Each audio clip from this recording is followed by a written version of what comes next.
আসসালামু আলাইকুম প্রিয় দর্শক, অন্য মঞ্চের আলাপচারিতায় আপনাদের সকলকে আমন্ত্রণ জানাচ্ছি। আজকের আলোচনার বিষয় ইউনুস বাবা ও অগুন্তি চোর। সেই যে নাটক আছে না আরব্য রজনীর, সেই যে গল্প আলী বাবা ও 40 চোর, সেইটা অবলম্বনে আজকের প্রতিবেদন ইউনুস বাবা ও অগুন্তি চোর। এক কথায় ইউনুস প্রশাসনের পরিচয় যদি দেওয়ার কথা ওঠে, তাহলে সবচেয়ে জুৎসই যে বিশেষণটা বা যে কথা বলা যাবে সেটা হচ্ছে আমরা আমরা সবাই চোর। না, কোনো আদালতের কথা বলেনি ইউনুস ও তার প্রশাসন সম্পর্কে, কেননা সে কথা বলার সাহস কোনো বিচারকের, কোনো আদালতের নেই বর্তমানে বাংলাদেশে।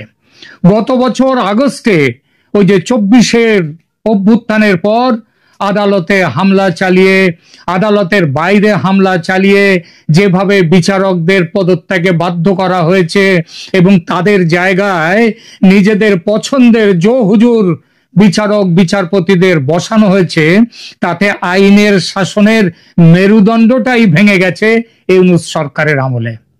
আসলে ইউনুস প্রশাসনকে চোর বলছে কোনো বিশেষ জায়গার কিংবা বিশেষ শ্রেণীর লোক নয়, সারা দেশের লোক। সারা দেশের লোক একের পর এক উপদেষ্টার বিরুদ্ধে উঠছে শত শত, এমনকি হাজার হাজার কোটি সরকারি টাকা তছরূপের অভিযোগ, চাঁদাবাজি করে হাজার হাজার কোটি আদায়ের অভিযোগ, ঘুষ খেয়ে ট্রান্সফার, চাকরি সব ব্যাপারে ঘুষ খেয়ে টাকা আদায়ের অভিযোগ। সবার উপরে চোরের সর্দার স্বয়ং doctor Mohammad Yunus, the Nobel laureate.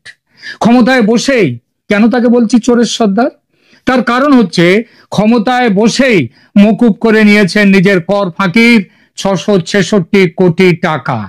শুধু উপদেষ্টা নয়, তুমুল চাঁদাবাজি করছে বিভিন্ন রাজনৈতিক দল। যত রকমের দুর্নীতি হয়ে উঠেছে এই সরকারের, কি বলবো, তাদের মুখ। আর তাই শহর গ্রাম সর্বত্র সাধারণ মানুষ বলছে এর চেয়ে আওয়ামী লীগের সরকার, শেখ হাসিনার সরকার শতগুণে ভালো ছিল। আমি জানি যে এই বক্তব্য এতটা শুনেই তেড়ে আসছেন একদল মানুষ। তারা জোর গলায় বলছেন সব ঝুঠায়, এসব হচ্ছে বিপ্লব বিরোধী যারা, তাদের অপপ্রচার, ভারতের অপপ্রচার। একটা অভিযোগও প্রমাণিত নয় তো মশাই, যখন ওই এর বিরুদ্ধে, আওয়ামী লীগের বিরুদ্ধে সমস্ত অভিযোগ করতেন, তখন কি সেগুলো প্রমাণিত করার পর তারপরে করতেন অভিযোগগুলো? আর কে করবে প্রমাণের কাজ আজকে বাংলাদেশে? জজ সাহেবদের গলায় জুতোর মালা পরাবেন না, মারধর করবেন না, জোর করে পদত্যাগ পত্র লেখাবেন না, এই গ্যারান্টি দিতে পারবেন? অবশ্য আপনাদের গ্যারান্টির দাম যে অচল পয়সার চেয়েও খারাপ, এই কথাটি দেশের মানুষ জেনে ফেলেছে। তবু ভাবলাম বাজে খবরের ভিড়ে যাতে আসল খবর চাপা না পড়ে যায়, বাজে খবর গিলতে গিলতে মানুষ যাতে আসল খবর ভুলে না মারে, তার জন্য একটা রেকর্ড রাখা যাক।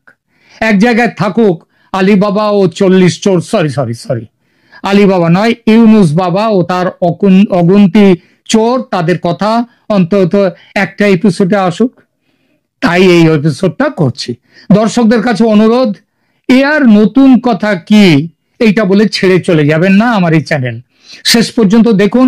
বাজি রেখে বলতে পারি, আমার আগে এভাবে কেউ এক জায়গায় ইউনুস আমলের চোরদের যে চোরপঞ্জি, সেইটা কিন্তু বের করেননি কেউ।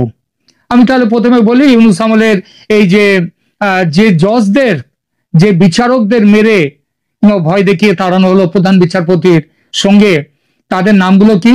যেমন জাস্টিস এনায়েতুর রহিম, তারপরে মোহাম্মদ আবু জাফর সিদ্দিক, তারপর জাহাঙ্গীর হোসেন সেলিম, তারপর মোহাম্মদ সাইনুর ইসলাম, তারপর কাসেফা হুসাইন। এদের পদত্যাগ আদায় করে নিয়ে বিচার ব্যবস্থাকে পকেটবন্দি করে ইউনুস সরকারের যাত্রা শুরু হয়েছে। অবশ্যম্ভাবী পরিণাম তাহলে কি হলো? বিচার বিভাগের সমাধি। এর আগে ক্ষমতায় বসার পর একেবারে অসম্ভব দ্রুততায় নিজের বিরুদ্ধে থাকা মামলাগুলো ইউনুস সাহেব সরিয়ে নিয়েছেন, তুলে নেওয়ার ব্যবস্থা করেছিলেন, নিজেকে খালাস করে দিয়েছেন। গ্রামীণ কল্যাণের 666 কোটি টাকা ট্যাক্স বিষয়ক যে তার থেকে দেওয়ার কথা ছিল, সেটাও নিজের পক্ষে সপক্ষে সেটাও করে নিয়েছেন। পদ্ধতিটা চমৎকার পদ্ধতি, নোবেল বিজয়ী না? 11ই আগস্টের ইকোনমিক টাইমস নিউজ পোর্টাল লিখছে, কবে? 11ই আগস্টের ইকোনমিক টাইমস। তারা লিখছে যে ক্ষমতায় বসার 3 দিনের মধ্যে সরকার সরকারের যে অ্যান্টি কারাপশন কমিশন, তারা ইউনূসের বিরুদ্ধে মামলা তুলে নিতে চাইল এবং ঢাকা বিশেষ আদালতের বিচারক মোহাম্মদ রবিউল আলম তিনি করলেন কি, ইউনূস মিয়াকে সব মামলা থেকে নিষ্কৃতি দিয়ে ধন্য হয়ে গেলেন। কারণ এখন তো ইউনূস বাবা হবেন না। যাই হোক, চুরির দায় থেকে নিষ্কৃতি পেয়ে ইউনূস বাবা নিজের আর্থিক যে আখেরটা সেটা আগে গুছিয়ে নিলেন। গ্রামীণ ব্যাংকের ট্যাক্স অব্যাহতি আগেই পেয়েছেন 666 কোটি। এবার গ্রামীণ টেলিকমের মোবাইল ওয়ালেটের অনুমতি নিয়ে নিলেন। তারপরে সবই তার নিজের, এবং গ্রামীণ বিশ্ববিদ্যালয় প্রতিষ্ঠার অনুমতিটাও নিজের নামে নিয়ে দেশকে ধন্য করে দিলেন। প্রধান উপদেষ্টার দেখানো পথে হাঁটতে শুরু করলেন। অতঃপর অন্য উপদেষ্টারা জৈসা গুরু তৈসা চেলা। উপদেষ্টাদের বিরুদ্ধে দুর্নীতির অভিযোগগুলো কিরকম? উপদেষ্টাদের বিরুদ্ধে শুনুন, 8 জন উপদেষ্টার বিরুদ্ধে বড়সড় দুর্নীতির অভিযোগ এবং কিছু কর্মকর্তার বিটকয়েন অ্যাকাউন্টে বড় অঙ্কের অর্থ থাকার প্রমাণও মিলেছে। এদের মধ্যে যারা চুনোপুটি নয়, রাঘব বোয়াল, তাদের নামের তালিকাটি বলছি, নইলে এত দীর্ঘ হবে আজকের এই ভিডিও যে সেটা আপনারাও দেখবেন না, সেটা আপনাদের বিরক্তির কারণ হবে। তাই কয়েকটা বড় বড় নাম বলছি, যেমন শফিকুল আলম, যাকে অনেকে বলেন কি ডাস্টবিন শফিকুল। তো সেই শফিকুল আলম প্রধান উপদেষ্টার প্রেস সেক্রেটারি। তিনি, তার যেটা অন্যান্য সম্পত্তির কথা আলাদা, শুধু বিটকয়েন তার আছে 93.06টি। এর দাম কত জানেন? একটা বিটকয়েনের দাম 1 কোটি টাকার বেশি। তার এই 93.06 সংখ্যার যে বিটকয়েন, তার দাম 100 কোটি টাকার উপরে। নাহিদ ইসলাম, সাবেক ছাত্র নেতা, আগুন খেকো ছাত্র নেতা, এবং তিনি উপদেষ্টা ছিলেন। এই মুহূর্তে আর উপদেষ্টা নেই, এখন তিনি হচ্ছেন এনসিপির সর্বেসর্বা। তার আছে মানে ছিল, যখন তিনি উপদেষ্টা ছিলেন সেই সময় তার নামে আছে 204.64 বিটকয়েন, যার বাজার মূল্য 220 কোটি টাকার বেশি। আসিফ মোহাম্মদ সাজিব ভুঁইয়া, ইনিও একটা খুব বড় উপদেষ্টা। ইনি নাকি কি গ্রামীণ উন্নয়নের কাজ করেন। যাই হোক, সেই দপ্তর। তো তার বিটকয়েনের সংখ্যা, এটা গেল কিন্তু বলছি কয়েক মাস আগের পাওয়া খবর এগুলো। সেটা হচ্ছে 113 বিটকয়েন তার, যার মূল্য 120 কোটি টাকার উপরে। মোয়াজ্জেম হোসেন আসিফ ভুঁইয়া, এই মোয়াজ্জেম হোসেন ইনি হচ্ছেন আসিফ ভুঁইয়ার সহকারী এপিএস। তার কত টাকার সম্পত্তি? তার 300 কোটি। সার্জিস আলম, সহযোগী নেতা, যাকে কয়েকদিন আগে আমাদের যিনি বিএনপির নেত্রী আছেন, তিনি তার নামে কি সব ভিখারিনীর কি সব বলেছেন। তো সেই শুনেছি তার সম্পর্কে যে তিনি খুবই সামান্য ভিখারিনী পরিবারে, কিন্তু তার যে এক সূত্র থেকে জানা যাচ্ছে তার কাছে আছে 77.69 বিটকয়েন, যার মূল্য প্রায় 80 কোটি টাকা। খান তালাত মাহমুদ রফিক, ইনিও একজন এনসিপির সহযোগী নেতা। এনার বিটকয়েন এবং তার আর্থিক মূল্য হচ্ছে প্রায় 11 কোটি টাকা। এছাড়া বিভিন্ন কমিশন সদস্য, বিভিন্ন উপদেষ্টা, ছাত্রনেতা, অফিসাররা মাত্র 1 বছরের ইউনূস শাসনে দুর্নীতিকে একটা প্রাতিষ্ঠানিক মর্যাদা দিতে সফল হয়েছে। এটা এই সরকারের একটা বড় সাফল্য, বিরাট সাফল্য। কেউ বলতে পারেন এইসব খবরের উৎস কি? আপনি তোমার সে গাঁজাকুবি খবর দিচ্ছেন। তাদের আমি তাদের জিজ্ঞেস করি, কেন এসব কথা আপনারা কোনোদিন শোনেননি? যদি না বলেন, না শুনিনি, তাহলে বলবো আপনিও তাহলে ওই চোরে মাস্তুতো ভাই, ওই চোরেদের ভাই। তবু যখন জানতে চাইলেন তখন বলি, শুনুন, বিভিন্ন সূত্র থেকে পাওয়া এসব খবর। তবে তাদের মধ্যে বিশেষভাবে উল্লেখ হচ্ছে দ্য এশিয়া পোস্ট নামের সংবাদ পোর্টাল। উপরের তালিকায় অবৈধ বিটকয়েন, বিদেশি অ্যাকাউন্ট ও সরকারি অর্থ আত্মসাতের দাবি দ্য এশিয়া পোস্ট নামক পোর্টাল থেকে আমরা সংগ্রহ করেছি। উপদেষ্টা আসিফ মাহমুদের এপিএস সহ অনেকেই সরকারি ক্ষমতার অপব্যবহার ও অর্থ আত্মসাতের সাথে যুক্ত বলে অভিযোগ। কাউকে পদ থেকে সরিয়ে দেওয়া হয়েছে, তাতেই বোঝা যাচ্ছে অভিযোগের সত্যতা। এ তালিকার বাইরে আরো বহু নাম সংবাদ মাধ্যমে আলোচিত। এবার নজর ফেরায় ইউনূস বাবা এবং তার অগুন্তি চোরেদের আর এক বড় কীর্তির উপর। এটা হলো চাঁদাবাজির বিরাট দুনিয়া। চাঁদাবাজি এখন বাংলাদেশের অন্যতম সফল ইন্ডাস্ট্রি। কয়েকদিন আগে রাতের বেলায় এক যুব উপদেষ্টা নিজেই রাতের বেলায় জলবল নিয়ে গিয়েছিলেন 1 কোটি টাকা চাঁদাবাজি করতে। সেই ঘটনা সাড়া ফেলেছে দেশে বিদেশে। সে খবর হয়তো পেয়েছেন আপনারা অনেকেই। এই ইন্ডাস্ট্রি বর্তমানে এতটাই সফল যে বিভিন্ন রাজনৈতিক দল একেবারে চাঁদাবাজদের নামের তালিকা দলের পক্ষ থেকে ঘোষণা করে দিয়েছে। কোন উদ্দেশ্যে এই ঘোষণা সেটা নিয়ে অবশ্য মতবিরোধ আছে। কেউ বলছে জনতার সামনে চাঁদাবাজদের মুখোশ খুলতে এই দলগুলো এই ব্যবস্থা করেছে, মানে এই দলগুলো কতটা সতী সেগুলো নাকি দেখাতেই তারা চাঁদাবাজদের নাম প্রকাশ করেছে। আবার কেউ বলছে এই ঘোষণার দ্বারা জানিয়ে দেওয়া হলো যাকে তাকে চাঁদা দিও না, দলের অ্যাপ্রুভড চাঁদাবাজদের লিস্ট দিয়ে দিয়েছি, এদের বাইরে অন্যদের যেন চাঁদা না দেয়া হয়, কারণ এরা প্রাপ্ত চাঁদার একটা অংশ নিজেদের জন্য রেখে বাকিটা ওপরে পাঠিয়ে দেয়।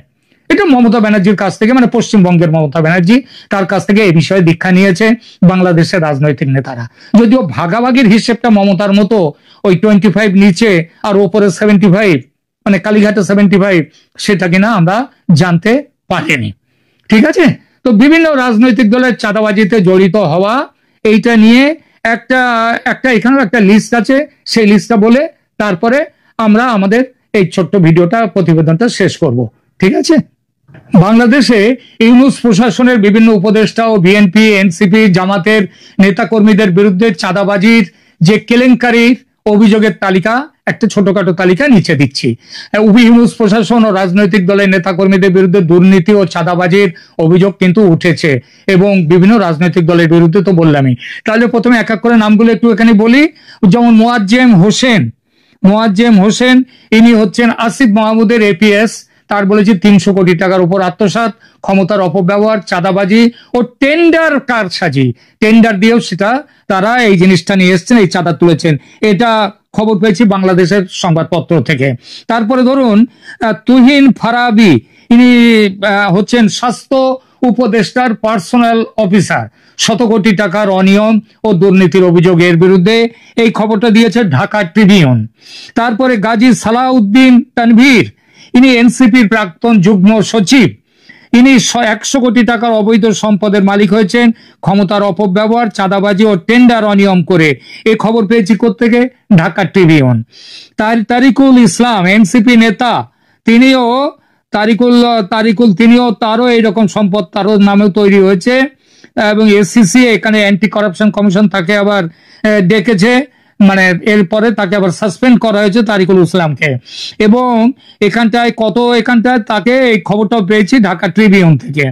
সার্জিস আলম, হাসনাত আব্দুল্লাহ, খালেদ সাইফুল্লাহ, তারপর নাসির উদ্দিন পাটোয়ারি, এনসিপি শীর্ষ নেতারা, এদের বিরুদ্ধে অভিযোগ যে এরা কক্সবাজার ভ্রমণ, সেই ভ্রমণের ব্যবস্থা ইত্যাদি পার্টির অনুমতি ছাড়া এছাড়া তাদের বিরুদ্ধে চাঁদাবাজিরও নানা রকম অভিযোগ তাদের বিরুদ্ধে। এরপরে আরো নাম করছি বিএনপি নেতাকর্মীরা। বিএনপি আবার একটা চমৎকার কাজ করেছে, এদের কয়েকটা জায়গায় আবার এরা মানে একেবারে লিস্ট তালিকা বার করে দিয়েছে যে কারা কারা চাঁদাবাজ। এখানে আসাদুজ্জামান জনি, তিনি নোয়াপাড়া পৌরসভার বিএনপির সাংগঠনিক সম্পাদক এবং তিনি অভিযোগটি ব্যবসায়ী শাহনাজ কবির টিপুকে বুকে বালিতে পুঁতে 4 কোটি টাকা চাঁদা আদায় করেছিলেন। এটা কোথা থেকে? এটাতেও আমরা বাংলাদেশের লিবার্টি, তাদের কাছ থেকে আমরা এই খবরটা পেয়েছি। বাংলাদেশ লিবার্টি নিউজ বাংলাদেশ, সেখান থেকে পেয়েছি। সাইফুল আলম, ইনি বিএনপি নেতা, দখল ও চাঁদাবাজিতে জড়িত থাকার অভিযোগে ইনাকে পার্টি থেকে সাময়িক বরখাস্ত করা হয়েছে। এটা সব বিএনপি নেতা, কিন্তু এটাও এখান থেকে আসছে, আমরা খবরটা পেয়েছি প্রথম আলো থেকে। তারপর শামসুল হোসেন মিলু, ইনি বিএনপি, এবং সানোয়ার হোসেন এবং শাওন, এরা সবাই বিএনপি ও সহযোগী সংগঠনের নেতা।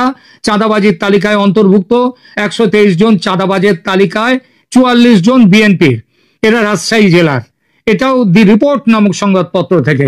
ইমদাদুল হক লিমান, আমিনুল ইসলাম রিগেন, SM সুলতান, আরিফুল শেখ বনি, এরা বিএনপি ও সহযোগী সংগঠনের কর্মী।